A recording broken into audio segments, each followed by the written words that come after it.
Alright, welcome to this video where I am going to show you how to use a marking gauge here to mark your joints that you're going to cut on these two pine pieces to practice.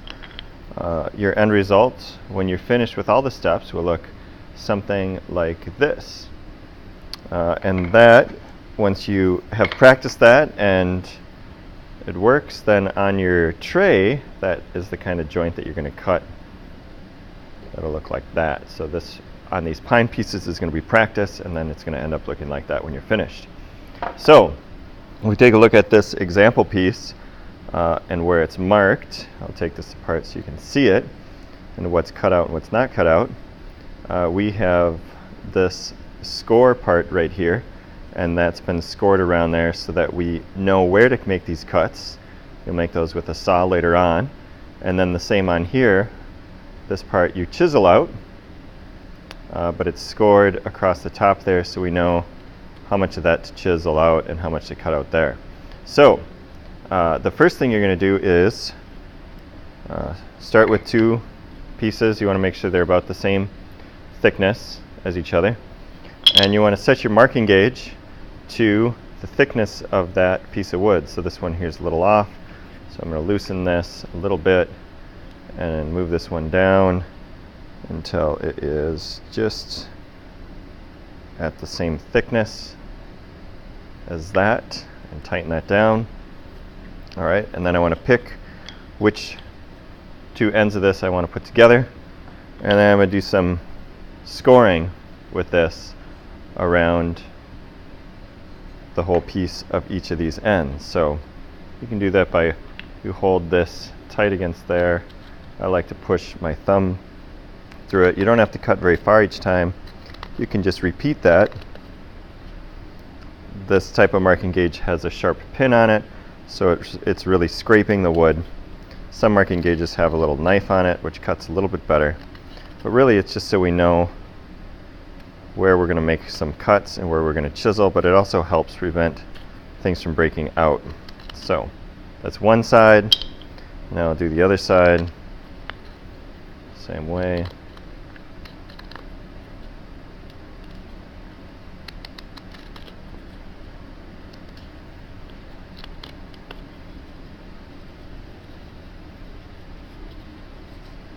All right, so I've got those marked.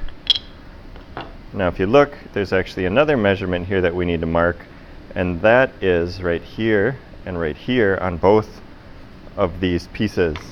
So I'm going to have to change my marking gauge to be that distance, which is going to be the same as this piece on the sides of your tray.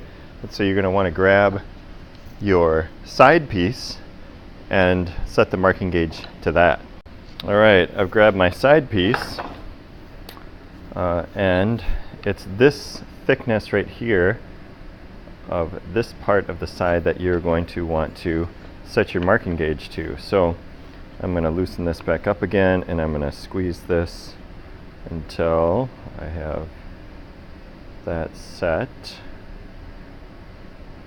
right there, and then lock that down. Double check that, make it a little bit bigger. Check that. All right, so that is looking like it needs to be a little bit bigger.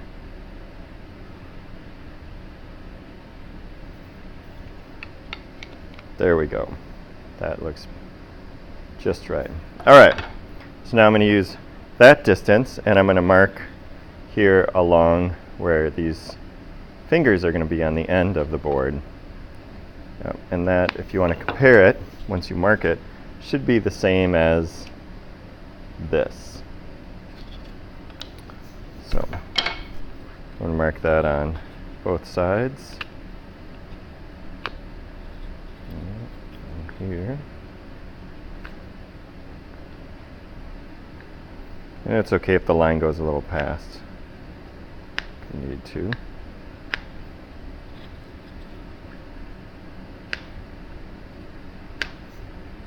And then on the other piece.